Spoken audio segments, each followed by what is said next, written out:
Buenas noches. Vamos a continuar con el curso. Un saludo para todos ustedes que persisten en continuar a pesar del día especial, ¿no? Ahora vamos a tocar la segunda parte de la exposición, porque nos quedamos en lo que era la regla de funcionamiento de los órganos de las personas jurídicas, ¿no? Hay personas jurídicas que, como ustedes saben, tienen sus órganos ya clásicamente conocidos, ¿no? Las asambleas generales, las juntas directivas o consejos directivos, ¿no? Pero existen personas jurídicas, ¿no?, como lo son las fundaciones o los CAFAES, que no cuentan con una asamblea general. Hay casos especiales, como los colegios profesionales, ¿no? Si uno chequea el estatuto, no va a encontrar como órgano expresamente a la Asamblea General. Pero eso no significa que no exista ese órgano. Es más, ha habido casos en los que la misma persona jurídica, su mismo representante, dice: los únicos actos en los que ha intervenido todos los afiliados, todos los colegiados, ¿no?, es simplemente colegios, la modificación de estatuto es facultad de otro órgano distinto de la Asamblea, ¿no? Y ello en virtud de la autonomía que le da la ley y por el rango constitucional que tienen los colegios profesionales, ¿no? Pero en realidad sí existe la Asamblea General como órgano, pero de manera, por así decirlo, tácita. Porque el término Asamblea General no se refiere a una reunión simultánea, ¿no?, a la concurrencia conjunta de todos los asociados, todos los afiliados, etcétera, etcétera, ¿no?, sino como el conjunto, el órgano que adopta el acuerdo. Entonces, así el estatuto no lo contemple, ¿no?, una elección de un colegio profesional, de su consejo directivo, sí es un acuerdo de la Asamblea General. Y en otros tipos de personas jurídicas también existen otros órganos, ¿no?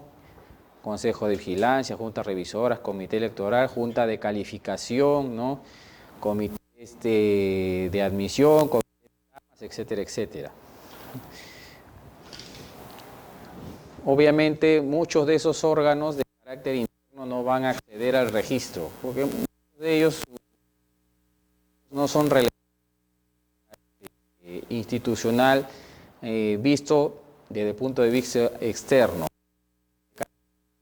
Una comisión de disciplina es importante establecer las sanciones, ¿no?, va a elevar los informes correspondientes para que la asamblea o el consejo directivo excluya a los asociados, los sancione, los suspende, etcétera, etcétera. La garantía de que funcionen en realidad estos órganos, ¿no?, y que sean verdaderamente órganos que cumplan su función, ¿no?, es en su estatuto donde debe constar cuáles son sus funciones, cómo va a funcionar y, por así decirlo, las reglas básicas para que todos los acuerdos que adopten tengan validez, ¿no? O sea, tiene que establecer atribuciones, conformación, reglas de quórum, convocatoria y reglas de mayorías. Ahora, tenemos el caso, por ejemplo, de las asociaciones, ¿no? El caso de las asociaciones, el Código Civil solamente menciona, ¿no?, Asamblea General y Consejo Directivo, pero no regula, por ejemplo, cuáles son las funciones del Consejo Directivo. No dice cómo se adoptan los acuerdos. Es más, solamente menciona el Consejo Directivo y no regula ningún otro aspecto, ¿no? Otra cuestión que el Código Civil no regula, por ejemplo, es el de la convocatoria a asambleas. Lo único que señala es que la convocatoria la realiza el presidente del Consejo Directivo, ¿no?, pero no establece ninguna regla de convocatoria. ¿Ello por qué? Precisamente porque la ley se ha cuidado de otorgarle la mayor autonomía posible a las personas jurídicas para que se autorregulen, ¿no?, pero en ese marco tiene que haber reglas que garanticen, ¿no?, primero, los derechos de las personas que forman parte de estas personas jurídicas y segundo, ¿no?, garantizar sus derechos.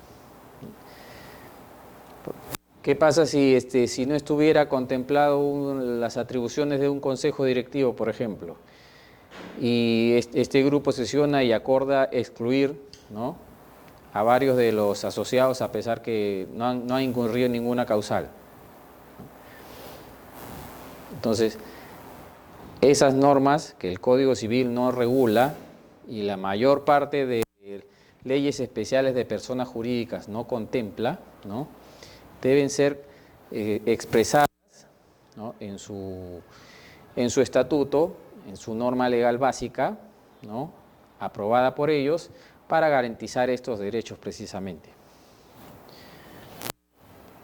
El artículo 86 del Código Civil nos dice, ¿no?, es competencia de la Asamblea General la elección del Consejo Directivo, la aprobación de los balances, la modificación del estatuto, la disolución de la asociación, y establece una regla de carácter abierto, disponiendo que todo lo que no sea competencia de otro órgano lo va a ver la Asamblea General. ¿Ello qué implica? Que si por A o B hay un aspecto que sea necesario que lo regule, ¿no?, o sea decidido por un comité electoral, por un consejo directivo, por un consejo de vigilancia, corresponde que se exprese eso en el estatuto.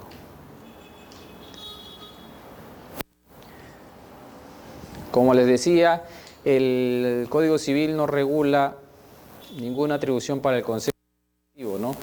A diferencia de otros tipos de personas jurídicas, por ejemplo, las cooperativas, las asociaciones pro vivienda, los colegios profesionales, que sí establecen de modo detallado cuáles son las funciones de estos órganos. Entonces, ¿qué ocurría hasta no hace mucho? Había dos posiciones en este sentido, ¿no?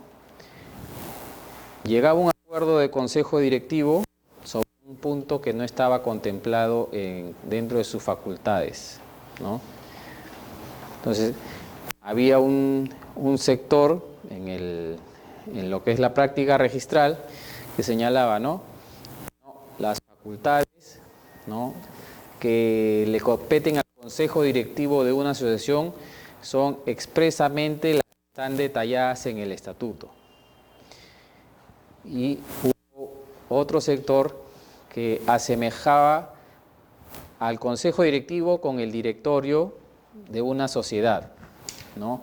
Y decía, no, el directivo tiene todas las facultades de gestión, administración y hasta para realizar actos de disposición.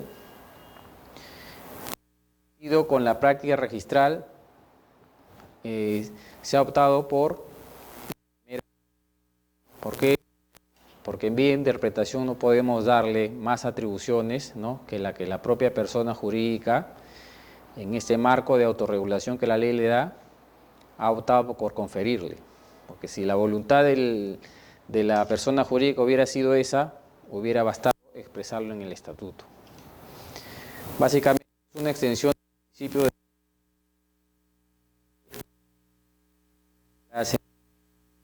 ¿no? Tipo de interpretación es la que ha primado en la práctica registral.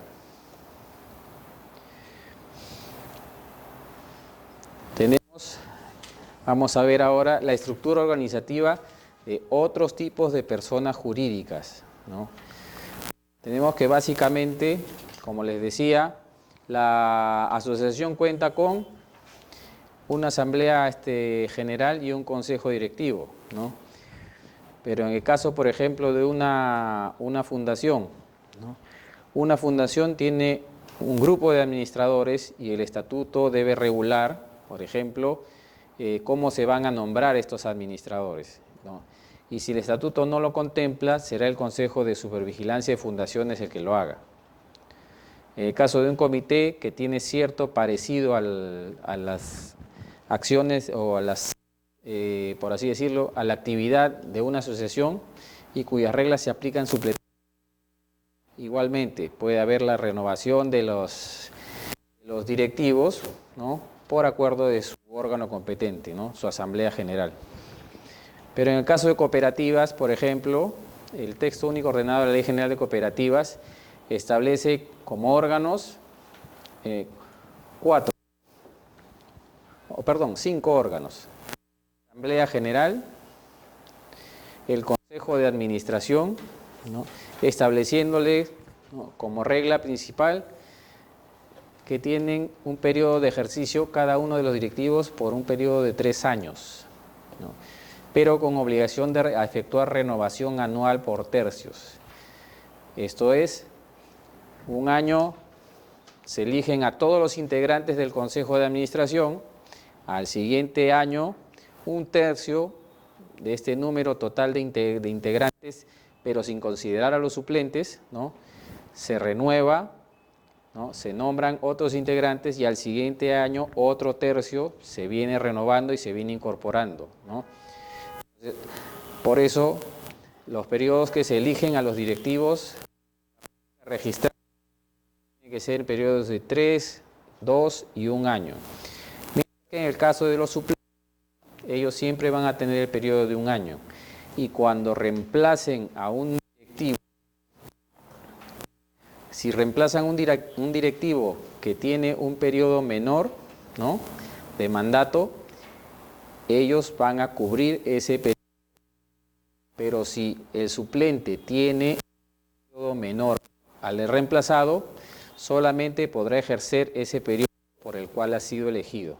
Vence ese plazo, ya no puede seguir reemplazando. La Ley General de Cooperativas también establece cargos al interior del Consejo de Administración. Tenemos el presidente, vicepresidente, secretario y los demás son vocales. En el Código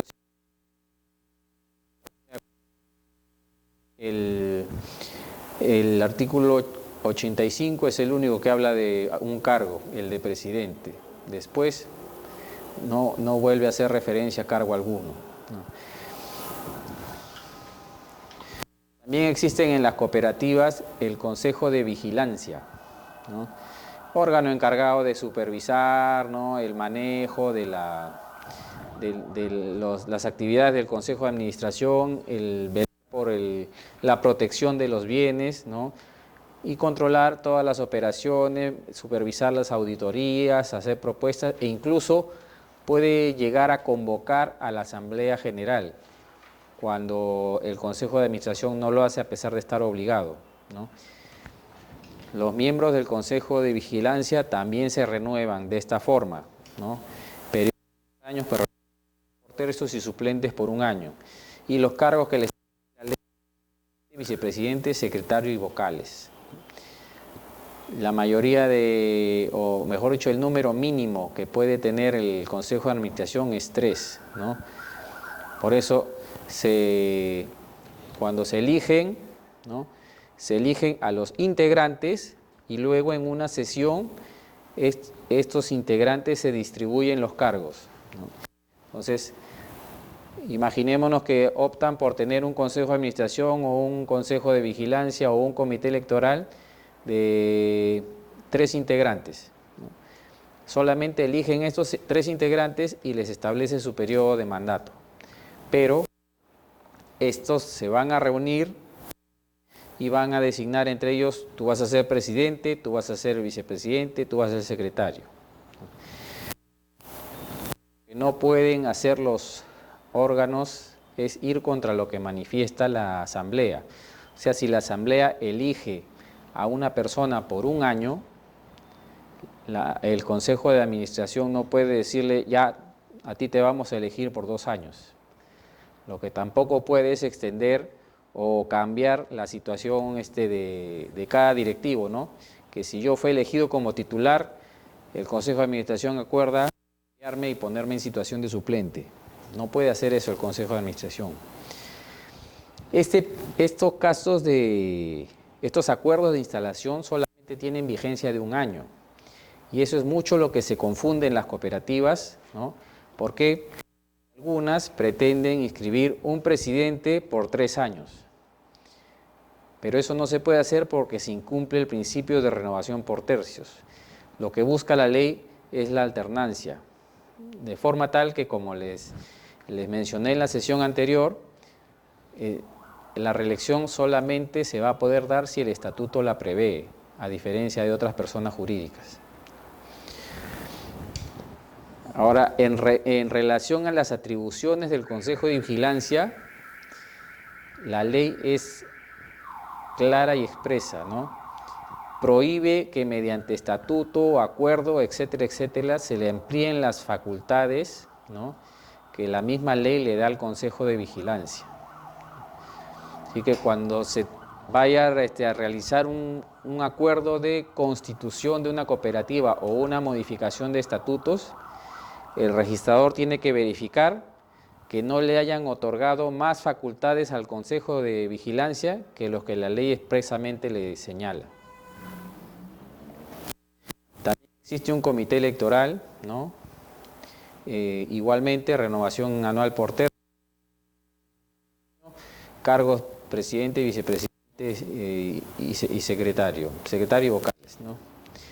El otro tipo de persona jurídica que también tiene una ley, ¿no?, que regula su funcionamiento son las asociaciones provivienda, en el reglamento aprobado por Decreto Supremo 131-H, ¿no?, que contempla a la Asamblea General, al Consejo de Administración y al Consejo de Vigilancia y Revisión de Cuentas. A diferencia de lo que establece para las cooperativas, ¿no?, las asociaciones proviviendas sí tiene un número establecido de directivos, un mínimo de 3 y un máximo de 7, y les establece igualmente, ¿no?, periodos de 3 años que en renovación anual por tercios. Establece también los cargos de suplentes, ¿no?, y establece cuáles son los cargos. Por ejemplo, tenemos presidente, vicepresidente, secretario, tesorero y vocales, mientras que la cooperativa solo tiene presidente, vicepresidente y secretario, vocales eventualmente. El Consejo de Vigilancia también se rige por estas reglas, pero sí le ha establecido la ley un máximo de 3 miembros. También con renovación anual por tercios, suplentes por 1 año y los cargos de presidente, secretario y vocal. Pero también hay una regla especial establecida por el Decreto Supremo 131-H.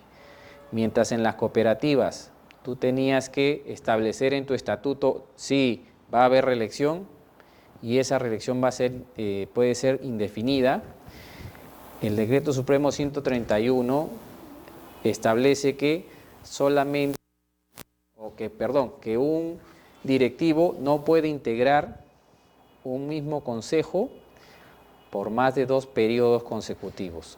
O sea, si viene una tercera elección, un directivo no puede acceder al registro porque contraviene lo que diga la ley, ¿no? Incluso se ha dado casos de estatutos en los cuales se establecía, ¿no?, el miembro del Consejo de Administración podrá ser reelegido indefinidamente. Tenemos ahí una disposición estatutaria que incorrectamente entró al registro y la norma que lo prohíbe, ¿no? A pesar de que se trata de una norma con rango de ley, estos integrantes de la asociación Provivienda señalaban que tenía que inscribirse, ¿no? ¿Por qué? Porque su estatuto lo establecía, ¿no? Pero el tribunal zanjó esta cuestión señalando que aun cuando el estatuto diga que la reelección podía ser indefinida, lo que prima es lo que señala la ley. Y en ese sentido señaló que esa tercera elección era inválida. Otro tipo de persona jurídica que la ley le contempla sus órganos, ¿no? Las comunidades campesinas, ¿no?, reguladas por la ley 24/6 y el decreto 008-31-TR. Contempla la Asamblea General y la Directiva Comunal. También contempla el Comité Electoral, pero a diferencia de las cooperativas, por ejemplo, este Comité Electoral sí es temporal, ¿no? En las asociaciones provivienda no está mencionado el comité electoral, ¿no? Es de carácter facultativo, ¿no? La directiva comunal, ¿no? La ley establece y el reglamento que tiene un mínimo de 6 miembros y su periodo de 2 años. Incluso el reglamento establece cuándo se tienen que realizar las elecciones, que tiene que convocarse para el mes de octubre o noviembre a la conformación del comité electoral y posteriormente en la primera semana de diciembre tienen que realizarse las elecciones, máximo hasta la última semana, ¿no? ¿Para qué? Para que los consejos directivos entren, o la directiva comunal entre en vigencia a partir del 1 de enero del año siguiente. También establece los cargos, ¿no? Los de presidente, vicepresidente, secretario, tesorero, fiscal y vocal. También en la elección hay una peculiaridad que la ley establece, ¿no? Que la elección se tiene que hacer por listas, ¿no? Y un número máximo de 3 integrantes, ¿no? De la lista que perdió tienen que ser incorporados, ¿no? A la directiva comunal. O sea, se hace ahí el cambio, ¿no? Tú ganaste, pero quedas afuera porque la ley señala que tiene que pasar de la lista perdedora a conformar la directiva comunal. Y otro aspecto que la ley establece es que no solamente basta que se presente el acta y las constancias, sino que también tiene que adjuntarse las credenciales otorgadas por el comité electoral. Es un requisito adicional. Doctor, perdón. Y en ese caso, supongamos que se presenten 5 listas, tiene 6 miembros, ¿y podrían ser reemplazados los 5? Podría ser, pero la ley sí establece el caso de depuraciones de listas. Después, ¿cómo se llama? Si no consiguen mayoría, realizar una segunda elección, etcétera, etcétera, para poder hacer ese cambio. Las APAFA. El Decreto Supremo 004-2006 regula las APAFAs, pero de instituciones educativas públicas, porque las del colegios privados, los colegios particulares, se regulan sus propias disposiciones, ¿no? Aquí la ley establece como órganos la Asamblea General, el Consejo Directivo, el Consejo de Vigilancia, el Comité Electoral y otros, por ejemplo, de carácter más de funcionamiento que de organización, ¿no? Con los comités de talleres, los talleres de aula, etcétera, etcétera, ¿no? ¿Qué nos dice respecto al Consejo Directivo? Que son 7 miembros y establece también los cargos: presidente, vicepresidente, secretario, tesorero y 3 vocales. El Consejo de Vigilancia también le establece sus atribuciones, ¿no? Y señala que son 3 miembros elegidos por 2 años, ¿no? Con los cargos de presidente, secretario y vocal, ¿no? También establece, ¿no?, que el Comité Electoral tiene 3 miembros y tiene los cargos de presidente, secretario y vocal, y su función es temporal, solamente se dedican a la realización del acto electoral. Tenemos las organizaciones de usuarios de agua, aquellos que se benefician con el paso y el uso del agua, ¿no?, de una fuente de agua, de un manantial, de un riachuelo, un arroyo, ¿no? La ley les permite hacer uso de estas fuentes de agua, ¿no? Y la ley los organiza en 3 niveles, ¿no? El nivel más pequeño, que es el de comité de usuarios, que en principio no tiene acogida registral, ¿no? El segundo nivel, que ya es el que sí tiene acceso a la inscripción, la comisión de usuarios, es un nivel intermedio, y la junta de usuarios, que también se inscribe ya como la agrupación. Mientras la comisión es la agrupación de comités, la junta es la agrupación de comisiones. Estos 2 últimos niveles son los que ingresan a acceder a registros, porque, como pueden apreciar, del nivel básico tienen pequeños sistemas, generalmente son grupos más pequeños, ¿no?, que van a estar representados por la comisión, ¿no? Aquí tenemos que la ley establece pequeños sistemas de riego, ¿no? Ya, entonces te organizas como comité de usuarios, ¿no? ustedes que son de un subsector hidráulico, que es una extensión más grande, organícense esos comités de usuarios y formen una comisión, ¿no? Y ya todo el sector hidráulico, que generalmente abarca toda la parte que le corresponde a la entrada de un río en una zona específica, ya se organizan ellos a través de su junta de usuarios. La ley 30157 y el decreto supremo 00-2015 del Ministerio de Agricultura establece que la junta de usuarios tiene que tener como órganos la Asamblea General, el Consejo Directivo y la gerencia. La gerencia va a ser elegida por el Consejo y este Consejo Directivo a su vez va a ser elegido por la Asamblea General, ¿no? Para este tipo de organizaciones, ¿no? No solamente se establece que la Asamblea misma decida o elabore su acto electoral, sino también interviene la Autoridad Administrativa del Agua y la OMPE. Consejo Directivo, un máximo de 12 miembros, con un presidente y su periodo de mandato es de 4 años. Con estas modificaciones que ha habido los reglamentos, ¿no?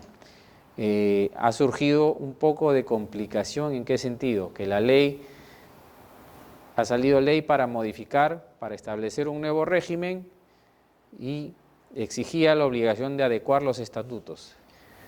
Pero ¿qué ocurría? ¿No? Que muchas de esas juntas directivas no estaban regularizadas su situación en registros. Y la ley anterior, ¿qué decía? ¿No? Que para inscribir una junta directiva, ¿no? De una comisión de regantes, etcétera, etcétera, las denominaciones anteriores, bastaba que presenten la copia del acta y la resolución de reconocimiento de la Autoridad Administrativa del Agua. Pero la normatividad cambió y ya se exigía que se inscriba primero en registros públicos para que vaya, ¿no? A la Autoridad del Agua a pedir su reconocimiento. Pero ese cambio solamente trajo problemas porque no se llegaban a inscribir, ¿no?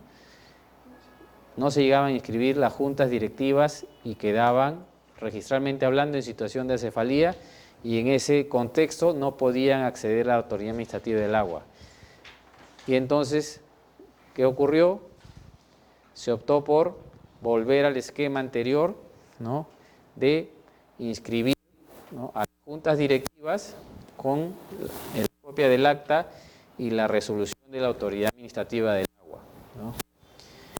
¿Para qué? Para que estas personas jurídicas adecúen su estatuto a las disposiciones de la ley. Pero ya han pasado 2 años y como ha seguido con este problema, ¿no? Entonces, muy pocas son las que han llegado a lograr su adecuación. Y se le ha venido dando prórrogas. ¿Para qué? Para que lleguen a sanear su situación y adecúen sus estatutos. La Comisión de Usuarios también tiene sus órganos, ¿no? La Asamblea de la Comisión de Usuarios, el Consejo Directivo, que tiene 6 miembros, periodo también igual de 4 años. En este caso, las elecciones, de lo que se ha buscado es que todas las elecciones de comités de usuarios y comisiones de usuarios se realicen simultáneamente, ¿no? Y posteriormente estos se organicen y realicen la elección de la Junta de Usuarios. Y de modo preferente, para que todos inicien sus funciones el 1 de enero, en este caso hemos tenido del 2014 al 2016, pero muchos no han llegado a solucionar ese problema. También la ley establece los cargos, ¿no? Presidente, vicepresidente y 4 vocales. Como verán, no se regula el aspecto del comité de usuarios precisamente por ser una organización básica. Otro punto que el Código Civil no regula son las atribuciones de los directivos, ¿no? Las atribuciones de los integrantes de cada órgano. Y aquí surgía el problema. En aplicación del artículo, el inciso 4 del artículo 82 del Código Civil, ese que decía que en el estatuto debían regularse el funcionamiento, ¿no?, de los órganos, se interpretó extensivamente, ¿no? No solamente me tienes que regular la conformación, las reglas de convocatoria y quórum, ¿no?, y de mayorías del órgano directivo, tienes que establecerme también no solo su periodo, sino cuáles son sus atribuciones. Y no solo las atribuciones del órgano, sino de cada uno de sus integrantes. Ello basándose en el artículo 4, el inciso 4 del artículo 82 del Código Civil, una resolución del tribunal que establecía, ¿no?, que era necesario establecer las funciones de cada uno de los directivos como garantía de que no se acuerde de modo arbitrario su exclusión, su remoción, ¿no?, alegando que habían incumplido funciones cuando no las tenían. En ese sentido, me parece que la lógica es que si la Asamblea quiere remover a un directivo por X motivo, ¿no?, o el Consejo Directivo lo quiere remover por X motivo, así haya cumplido sus funciones, lo va a remover. Así que esa exigencia del tribunal devenía en excesiva. Entonces se planteó esta disyuntiva y el tribunal sacó una resolución, ¿no?, el año 2011, señalando que no era necesario establecer las funciones de cada uno de los directivos, ¿no?, en el estatuto. Y ello se plasmó en el artículo 25 del reglamento, señalando: no será objeto de observación que no se hayan consignado en el estatuto las funciones de cada uno de los cargos conformantes de los órganos colegiados de las personas jurídicas, porque esto había generado infinidad de observaciones en los títulos presentados, ¿no?, tanto de modificación de estatuto como en constitución de asociación. Una de las atribuciones que tienen los directivos, ¿no?, básicamente es la de convocatoria.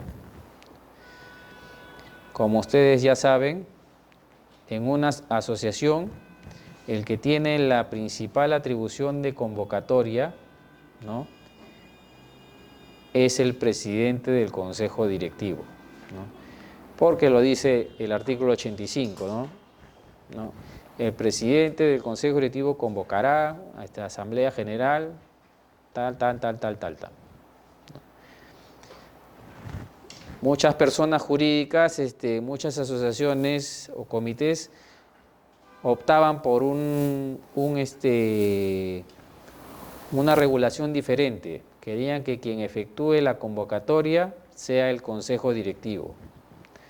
Otros querían que no lo haga el presidente, sino otro directivo. Y otros, para el caso de las asambleas seleccionarias, pretendían que eso sea una atribución del comité electoral. Y eso en el entendido, porque si el presidente está encargado de funciones administrativas, etcétera, etcétera, y si la asociación tenía un número elevado de integrantes, por ejemplo, o tenía un ámbito de alcance nacional, entonces se le iba a dificultar al presidente hacerse cargo, ¿no?, del proceso eleccionario. Entonces, estas asociaciones lo que necesitaban era que se facultara al comité electoral para que convoque a la asamblea eleccionaria. ¿Y qué ocurría? Que se interpretaba que la disposición del artículo 85 del Código Civil era de carácter imperativo, que el que tenía que convocar a asamblea necesariamente era el presidente del Consejo Directivo.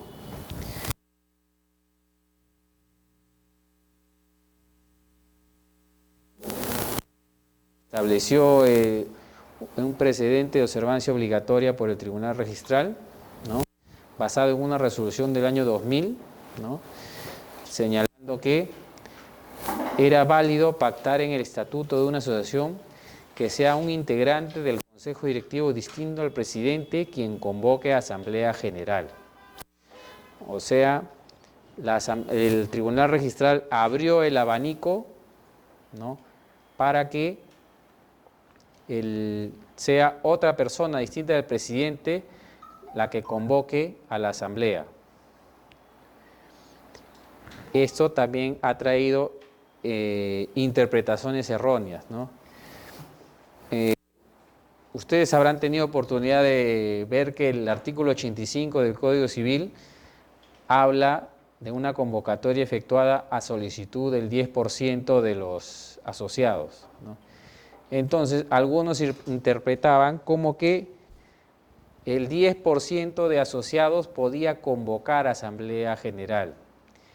Y esa interpretación es equivocada, porque lo que la ley te faculta es a solicitar la convocatoria, y si no el presidente se negaba a convocar, entonces podías recurrir a la vía judicial, ¿no?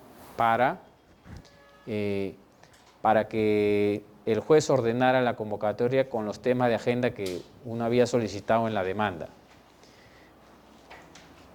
Entonces, vinieron varios títulos en los cuales se trataba de asambleas convocadas por el 10% de los miembros de la persona jurídica, ¿no?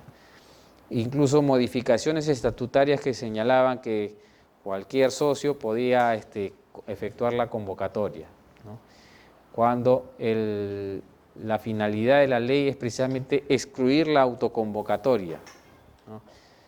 Entonces, el tribunal fue, por así decirlo, específico en señalar que sea un integrante del consejo directivo distinto al presidente, y se interpreta también que para que alguna persona pueda ejercer esa facultad de convocatoria, tiene que ejercer un cargo directivo. Entonces, no puede ser cualquier persona, tiene que ejercer un cargo directivo. Si el estatuto dice que va a haber un consejo de vigilancia, y este presidente del consejo de vigilancia o este consejo de vigilancia tiene atribución de convocatoria, no hay ningún problema. Si el estatuto dice convoca el presidente del comité electoral, entonces se tiene que efectuar la convocatoria por el comité electoral, el presidente del comité electoral. Pero para eso se va a tener que acreditar que esta persona tiene ese cargo. Por eso no es que cualquier integrante de la asociación pueda convocar asamblea general. En cooperativas, la atribución para convocar asamblea general y asamblea eleccionaria no es del presidente del consejo de administración, es del consejo de administración. Entonces, si el presidente del consejo de administración se irroga la atribución de convocar a la asamblea, es probable que el título sea tachado, porque es el órgano en conjunto el que tiene que aprobar y realizar la convocatoria. Pero ¿se acuerdan que hace unos instantes hablamos que el régimen del consejo de administración era de 3-2-1, 3 años, 2 años, 1 año, ¿no? Entonces, no en todo momento, o mejor dicho, no siempre se va a dar el caso en que todos los miembros del consejo de administración tengan mandato vigente, porque puede ser que se hayan demorado a efectuar la renovación, y de los 5 directivos que tenían mandato vigente, ha vencido el mandato de 1, ha vencido el mandato de 2. Entonces, ¿quién va a convocar ahí? Entonces, lo que se tiene que tener en cuenta es que, como el que convoca es el consejo de administración, tiene que haber un acuerdo de ese órgano, ¿no? Y para que ese acuerdo sea válido, tiene que cumplir con el quórum mínimo. Por lo tanto, si son 5 miembros del consejo de administración, basta que 3 tengan mandato vigente para que pueda sesionar válidamente y convocar asamblea general. Pero, como las disposiciones registrales son de carácter general en algunos casos, hay una regla que señala, ¿no? Si ha vencido tu mandato, ¿no?, tú estás legitimado únicamente para convocar a asamblea eleccionaria. Y solamente para convocar a asamblea eleccionaria, salvo que el estatuto diga que vas a continuar en funciones, ¿no? Entonces, en ese caso no hay ningún problema que el Consejo de Administración, aunque ya no tenga ningún directivo o mandato vigente, convoque para realizar elecciones. Lo que sí no va a poder hacer, ¿no? Si no hay el quórum suficiente para efectuar convocatoria, no va a poder convocar, por ejemplo, para modificar el estatuto, ¿no? No va a poder convocar para... Una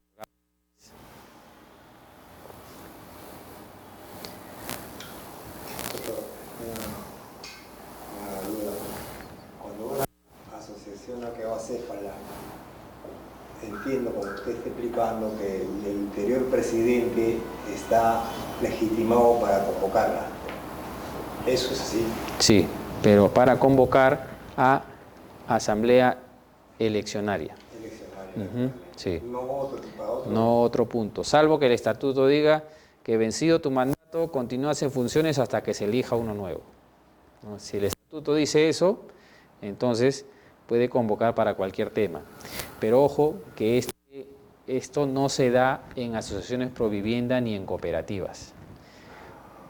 Porque existe la obligación de hacer renovación anual, ¿no? Y en asociación provivienda la norma es más específica todavía al decir que los mandatos culminan de manera inexorable en el plazo que han sido establecidos. O sea, no hay posibilidad de acordar prórroga ni fijarla estatutariamente ni continuidad de funciones ni en cooperativas ni en asociaciones provivienda. La convocatoria a asambleas, en el caso de organizaciones sociales base, es atribución de la presidenta de la junta directiva. Es similar su esquema al de una asociación, ¿no? En asociaciones provivienda, al igual que de las cooperativas, la atribución de convocatoria corresponde al Consejo de Administración, no al presidente. El caso de las APAFA, instituciones educativas públicas, es, por así decirlo, un mix, ¿no? La convocatoria a asambleas de cualquier tipo es atribución del presidente del Consejo Directivo, pero la ley establece que para las elecciones se tiene que elegir un comité electoral, y eso de elección es entre comillas porque eso se realiza por sorteo. Y el que va a convocar a asamblea eleccionaria es este comité electoral.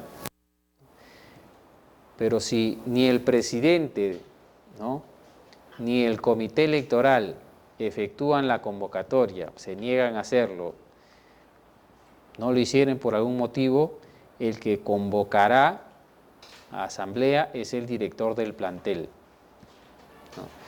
Pueden ver que aquí hay un tercero que no forma parte de la asociación de padres de familia, al que la ley lo faculta a realizar esa convocatoria. Como dijimos hace un rato, muy pocas, ¿no?, son las personas jurídicas cuya ley establece cómo se hace la convocatoria, ¿no? Los únicos que yo recuerdo son algunos colegios profesionales. Entonces, en ese caso, ¿no?, tenemos que basarnos, si no está lo que dice la ley, en lo que dice el estatuto de la persona jurídica, ¿no? Pero puede ocurrir también que el estatuto tampoco lo diga, ¿no? Puede ser que simplemente diga será convocada por el presidente, etcétera, etcétera, y no dice nada más. Entonces, si estamos ante una constitución de una persona jurídica o ante una modificación de estatuto, va a ocurrir que el registrador va a estar entre dos opciones, ¿no? Lo observa y le dice, oye, en tu estatuto no me has establecido las reglas de convocatoria para asamblea o sesiones de consejo directivo, ¿no? O estamos ante la otra posibilidad, que es la que yo particularmente aplico. Si el estatuto no me ha dicho nada, es porque no ha sido voluntad de la Asamblea General como órgano máximo, ¿no?, establecer limitaciones a la convocatoria, ¿no?, ni reglas mínimas, porque si hubiera sido interés de los integrantes poner una forma mínima o un plazo mínimo, hubieran tenido que establecerlo en el estatuto. Así que la opción que yo encuentro ahí es que se haya dejado en libertad a los directivos para que escojan la forma y el plazo con que se va a hacer la convocatoria, ¿no? Que usen debidamente sus atribuciones, eso ya es otra cosa, ¿no? Pero si el estatuto no dice nada, yo puedo hacerlo por periódico, puedo hacerlo por esquelas, por perifoneo, ¿no?, avisos dejados en el domicilio, etcétera, etcétera. ¿Cuántos días? Si soy malo, puede ocurrírseme convocar el mismo día, ¿no? Pero son muy pocas los casos en que eso se da. Lo que sí establece la mayor parte de normas sobre personas jurídicas son las reglas de quórum y mayorías, ¿no? Y en estas hay que tener mucho cuidado porque muchas veces no se interpreta de manera adecuada, ¿no? Simple, ¿no? ¿Qué dice el artículo 87 del Código Civil? Para la validez de las reuniones de la Asamblea General se requiere en primera convocatoria la concurrencia de más de la mitad de los asociados. En segunda convocatoria basta la presencia de cualquier número de asociados. Los acuerdos se adoptan con el voto de más de la mitad de los miembros concurrentes. Bueno, uno dirá, es sencillo, ¿no? Es lógico. Bueno, cuando estaba en la universidad, el doctor Juan Morales Godo hizo la pregunta que yo siempre se las transmito a la gente con la que trabajo, ¿no? Una vez el doctor Morales Godo dijo, ¿quién sabe la diferencia entre establecer más de la mitad y establecer la mitad más uno? Y dijo, voy a ponerle 5 puntos, ¿no? Y nosotros nos rompíamos la cabeza, no, pero sí es lo mismo, ¿no? Nadie respondió. Y el doctor agarra y dice, imagínense que sean 10 integrantes. ¿Cuánto es más de la mitad? 6. Puede ser 100, 8. Ya. Y mitad más 1 también son 6. Ya. ¿Qué pasa si son 11? ¿Cuánto es más de la mitad? 6. ¿Y cuánto es la mitad más 1?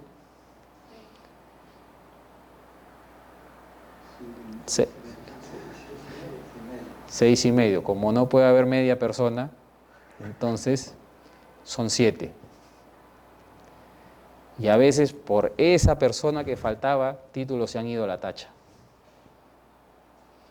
Porque consideraban, no, son 101 asociados, han asistido 51, ya cumplí con el quórum. No.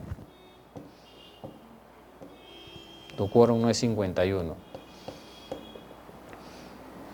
Pero mi estatuto dice que más de la mitad. No, tu estatuto dice la mitad más 1. Es una regla superior a la del Código Civil.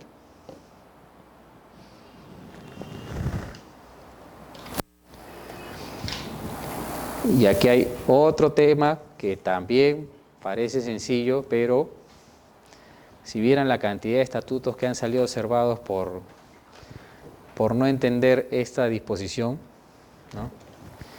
Para modificar el estatuto o para disolver la asociación se requiere en primera convocatoria la asistencia de más de la mitad de los asociados.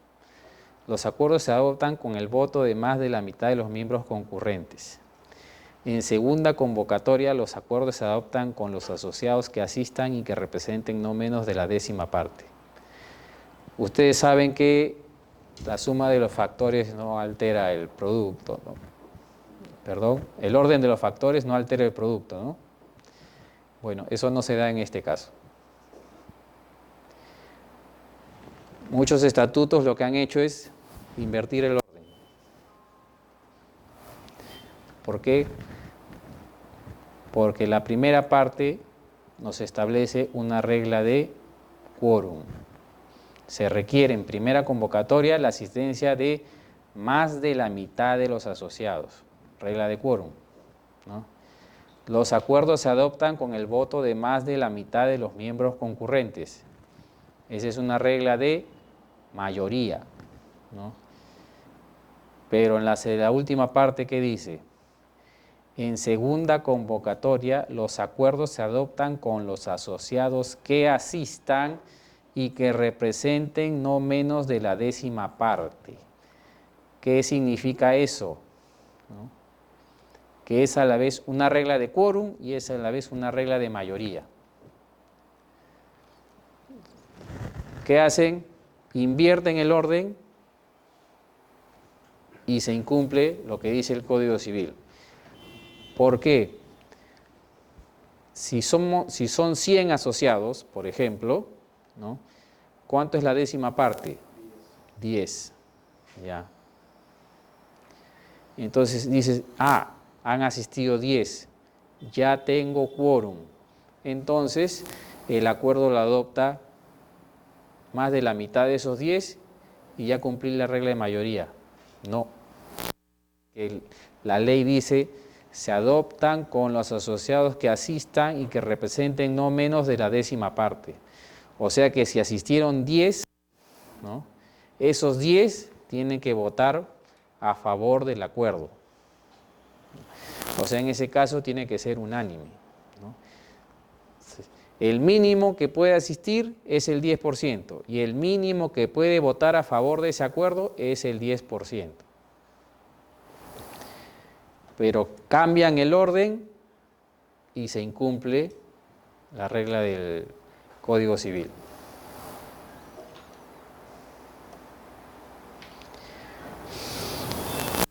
Los sindicatos, cooperativas, asociaciones pro vivienda y colegios profesionales tienen libertad para establecer sus propias reglas de quórum y mayorías. Solamente, por ejemplo, en el caso del sindicato, la Ley de Relaciones Colectivas de Trabajo te dice, si vas a disolver, tiene que ser con el voto de la mayoría absoluta de los integrantes. O sea, es un quórum alto, precisamente para evitar que se desestabilice, ¿no?, el gremio. Hay un montón por aquí de registros, ¿no?, respecto de, ¿no?, omiten y de mayorías del Consejo Directivo. Porque ¿qué pasa si no consigno el de la Asamblea? Entonces supletoriamente aplico el Código Civil, ¿no? Pero en el caso del Consejo Directivo, ¿qué pasa? No puedo hacer nada porque el Código Civil no completa ese vacío. Y ¿qué puede pasar, ¿no? Que por ahí alguien diga, ¿no?, y es un razonamiento válido, ¿no?, bueno, el único texto normativo que más se acerca, ¿no?, a este tipo de regulación es la Ley General de Sociedades. Entonces, como la Ley General de Sociedades también se puede aplicar supletoriamente, le puedo aplicar las reglas del funcionamiento del directorio. Pero la Ley General de Sociedades te señala que tiene que ser la mitad más 1. Y podemos caer también en ese problema, ¿no? La otra interpretación que se daba, ¿no?, era que, bueno, si no se han establecido reglas de quórum, probablemente la voluntad sea de que asista la totalidad de integrantes y que todos estén de acuerdo, ¿no? Una regla que puede parecer excesiva, pero también es razonable, ¿no? ¿Cómo voy a poder determinar si votando 6 de 10, ¿no?, se ha cumplido con la finalidad del estatuto, ¿no? si no dice el estatuto cómo se va a adoptar válidamente ese acuerdo. Entonces, por eso, ¿no?, cuando se da este vacío, se tiene que observar el título. ¿Para qué? Para que se contemple en el estatuto las reglas de quórum y mayorías del consejo directivo, del órgano directivo, y en general de los demás consejos, ¿no?, de los demás órganos, así no sean inscribibles, ¿no? Se ha dado el caso incluso, ¿no?, que se observaba. ¿Por qué? Porque hay estatutos que establecen, ¿no?, en caso de disolución de la asociación se formará una comisión liquidadora, ¿no?, de tantos integrantes, pero no establecen cómo van a funcionar, no establece si va a ser más de la mitad, etcétera, etcétera, ¿no? Y ojo, que una comisión liquidadora, una vez que asume sus funciones, origina el cese de los órganos directivos. Y si se produce el cese, ¿cómo vamos a poder determinar si los acuerdos que adopte esta comisión liquidadora son válidos si no tenemos reglas de quórum y mayorías?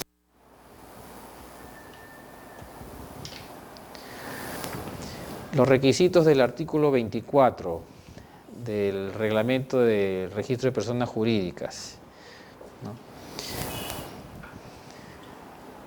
Hay dos reglas del reglamento, dos artículos que establecen reglas y pautas. Uno de lo que es los requisitos para inscribir, ¿no?, el acto constitutivo, ¿no?, y el otro, los requisitos que debe cumplir el asiento de inscripción. Pero lamentablemente eso se ha confundido, ¿no?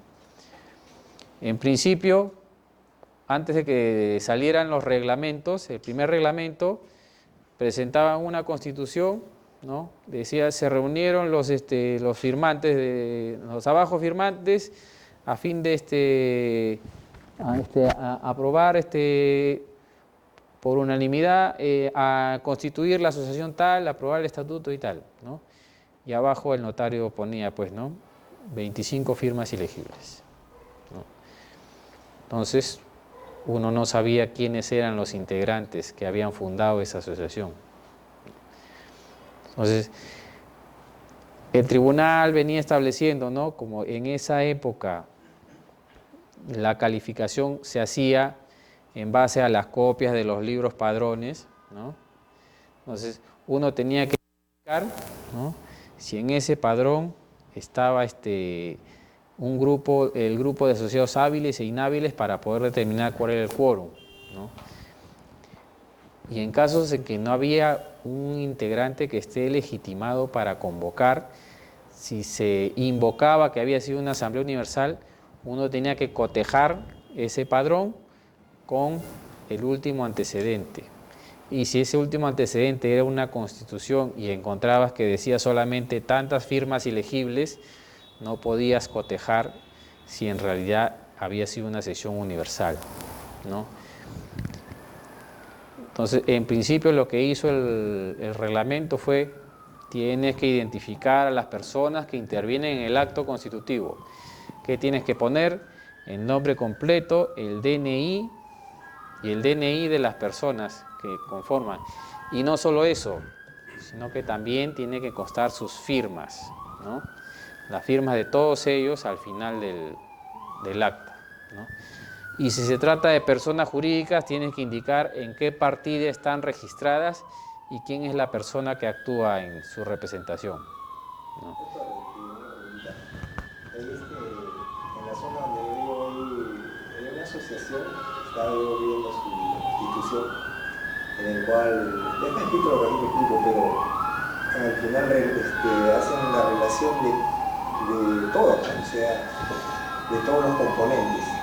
O sea, son como casi, en ese momento que escribieron eran como casi 80, me parece. ¿Siempre se tiene que poner eso? En el caso de constitución, sí. En el caso para los actos posteriores, para eso existe el libro padrón, ¿no? que está contemplado en el artículo 83 del Código Civil como uno de los libros que debe llevar la persona jurídica, la asociación, ¿no? Un libro de registro de asociados con indicación de todos los datos de identidad de los asociados, ¿no? Incluso si ocuparon cargos directivos, ¿no? ¿Para qué? Porque en ese libro padrón, ¿no? El directivo que lo tenga a cargo tiene que señalar, ¿no? Fulano de tal, hábil, fulano de tal, falleció, fulano de tal, renunció, fulano de tal, excluido, ¿no?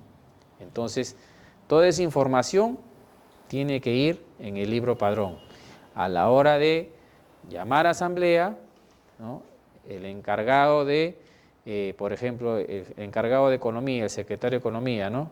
Verifica, a ver, fulano no ha pagado, ya, tengo una relación de 80 acá, pero de esos 80 solamente hay 20 hábiles porque los demás no han pagado, ¿no? Hay otro grupo que ha renunciado, se ha retirado, etcétera, etcétera, ¿no? Entonces, ¿cuántos asociados hábiles tengo? Tengo tantos, ya. Entonces yo convoco a los 20. Y ya cumplí porque en ese momento los demás no estaban habilitados, ¿no?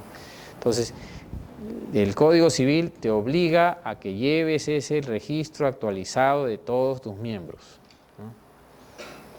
Doctor, aprovechando la pregunta, justamente la Asociación de Propietarios que ha ocurrido en el siguiente. O sea, el presidente de la asociación cumplió su vigencia superior el 31 de enero y según su estatuto señalaba que 30 días antes tenía que haber convocado para conformar el comité, pero no lo hizo.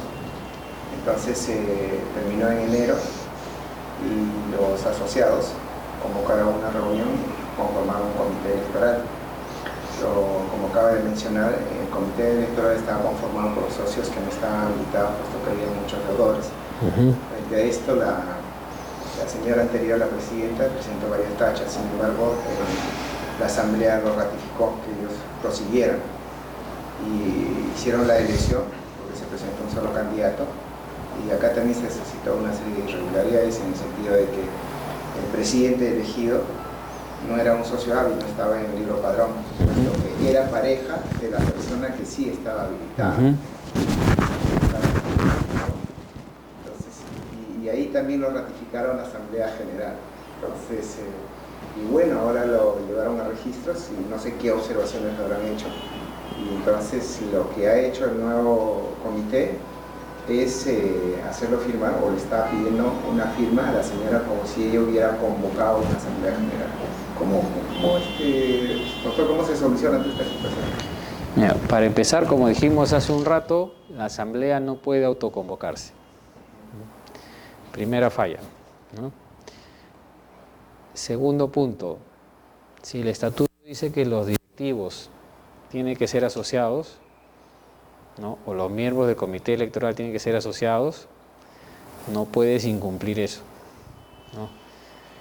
Ojo que ese aspecto, por ejemplo, de la calidad de asociado, no es materia de calificación, ¿no? O sea, si dice, no, que tiene que tener 2 años como asociado, tiene que ser asociado hábil, ¿no? Eso no es materia de calificación, porque eso ya es responsabilidad de las personas que condujeron el acto eleccionario, ¿no? De la gente que los eligió. Si optaron por incluir a alguien que no era asociado o no era asociado hábil, ¿no? Ya queda bajo su responsabilidad, ¿no? Pero en principio, la asamblea no puede autoconvocarse. La asamblea tiene que respetar, ¿no?, las disposiciones estatutarias, y si el estatuto establece que quien convoca es el presidente, solamente puede hacerlo el presidente.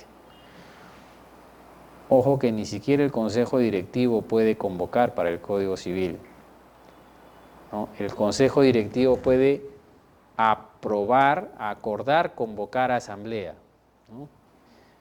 Y por ahí se puede admitir que nombre a una persona distinta al presidente, a un directivo distinto del presidente para que efectúe la convocatoria, ¿no? Y eso, ya con eso habría acreditado, ¿no?, con esa sesión del constitutivo habría acreditado su legitimidad para convocar, ¿no? ¿Qué otra persona podía convocar? Si hay un vicepresidente o una persona que pueda reemplazar al presidente, esa persona puede convocar, ¿no? Pero en principio la autoconvocatoria está descartada. Entonces el registrador puede haberle dicho, ¿no? ¿Sabes qué? Acredítame la convocatoria. ¿Con qué? Con declaración jurada o constancia de convocatoria de la presidenta inscrita. Entonces, lo que le van a pedir a la presidenta es que la firme, ¿no? Entonces, queda en ella si lo firma o no. Pero lo más probable es que no la firme, ¿no? Porque ella es la que va a asumir responsabilidad por si hay otro grupo de asociados que diga, oye, esta señora dice que ha convocado y eso no es cierto. Entonces, ¿quién se va presa? Ella. Lo otro es que cuando hay un acto viciado de nulidad, la ratificación no lo salva. O sea, para efectos registrales, la ratificación, que viene a ser, entre comillas, una especie de confirmación, no tiene validez para inscribir un acto en el registro de personas jurídicas, ¿no? En propiedad sí se puede, por ejemplo, en el registro de predios sí se puede, ¿no? Por lo que le llaman el principio de conservación del acto, ¿no? Si alguien vendió sin tener facultades, ¿no? Y el verdadero legitimado, el verdadero titular ratifica eso, entonces el acto se preserva, ¿no? Pero en el caso del registro de personas jurídicas es tanto así que ni siquiera ratificando un acto se puede subsanar un vicio de nulidad, ¿no? La ratificación en el registro de personas jurídicas no le hace nada, ¿no?, al acto. Si el acto está mal, la ratificación no lo va a mejorar. Y si el acto está bien, con mayor razón, ¿no? O sea, ni lo empeora ni lo mejora. Doctor, en este caso, en todo caso, la presidenta tendría que convocar nuevamente y seguir todo un proceso. Correcto. Y anular todo el acto viciado. Todo el acto viciado, correcto. Salvo que haya habido una asamblea universal. Doctor, una pregunta. Si en el estatuto está determinado que obviamente dentro de la vigencia del estatuto y de la vigencia de la junta directiva, de convocar a elecciones generales, porque lo hacen generalmente un mes antes de que fenezca su cargo, ¿no? Entonces no lo hace, ¿no es cierto? Y fenece su cargo, tampoco lo ha hecho, pues, ¿no? O sea, pero hay una norma que determina de que la ulterior presidenta queda legitimada para convocar. Correcto. Si se lleva a cabo así la asamblea y todo eso, ¿está correcto? Es correcto, sí. ¿Por qué? Si no cumpliste con convocar, por ejemplo, te decía, tienes que convocar 30 días antes del vencimiento del mandato. Sí, Ya. Y si no cumpliste, ¿qué vas a hacer? No puedes retrotraer el tiempo, ¿no? Entonces, en esa situación, si lo aplicamos a rajatabla, nunca se va a poder volver a... Entonces, lo que se hace en estos casos es, ¿no?, una cuestión que justo hace unos días estaba evaluando, ¿no?, a ver si tenía sentido. ¿Qué pasa? A veces hay juntas directivas, ¿no?, estatutos que te señalan, ¿no? La convocatoria se hará, se elegirá un comité electoral, ¿no?, con 60 días de anticipación al acto eleccionario, ¿no? Ya, entonces, una asociación de manera diligente, ¿no?, ¿qué hace? Ya, mucho antes que venza el mandato, convoco a elecciones, ¿no?, y ya, pasan 30 días y realizan la asamblea eleccionaria. Oye, pero el estatuto dice que el comité electoral tienes que elegirlo, ¿no?, 60 días antes de las elecciones, ¿no? Ya, pero como tú todavía tienes mandato vigente, ¿no?, te tacho el título. Pero si tu mandato ya venció, sí puedo incumplir esa norma. Entonces, Al que fue diligente pero incumplió, ¿no?, lo sancionamos, ¿no? Pero al que no tuvo la diligencia debida, fue irresponsable, fue negligente, incumplió, lo premiamos, ¿no? Entonces, hay casos en los que sí realmente amerita, ¿no?, exigir el cumplimiento de plazos. Por ejemplo, imagínense que en una asamblea, ¿no?, se elige al comité electoral. Esta asamblea no ha sido universal, ¿no? El estatuto dice, ¿no?, tiene los asociados tienen 20 días para presentar sus listas, ¿no? El comité electoral tiene 5 días después del cierre de presentación de listas para recibir las tachas y tiene 10 días para pronunciarse, ¿no? Y entre la elección del comité electoral y la elección del consejo directivo solo ha transcurrido una semana. ¿Se habría vulnerado el derecho de los asociados? Sí. ¿Por qué? Porque si yo no asistí, ¿no?, y de frente eligen el comité electoral y antes del plazo, ¿no?, que me establece mi estatuto, yo no puedo interponer las tachas, no puedo presentar mi lista, ¿no?, ya se perjudicó mi derecho, ¿no? Entonces, en esos casos, el 99% de títulos se tachan, independientemente del hecho si el asociado quiso, el que no asistió quiso o no quiso hacer uso de su derecho, ¿no? Pero en el caso de Asamblea Universal es diferente, porque cuando tú aceptas realizar una Asamblea Universal, ya todos esos derechos que te ha conferido el estatuto de anticipación, cumplimiento de plazos, ya quedaron de lado. Porque cuando manifiestas que quieres llevar a cabo esa Asamblea Universal, estás aceptando la agenda, y al aceptar la agenda estás sometiéndote a las condiciones. ¿Para qué? Para que se adopte un acuerdo válido. Vamos a hacer un pequeño receso.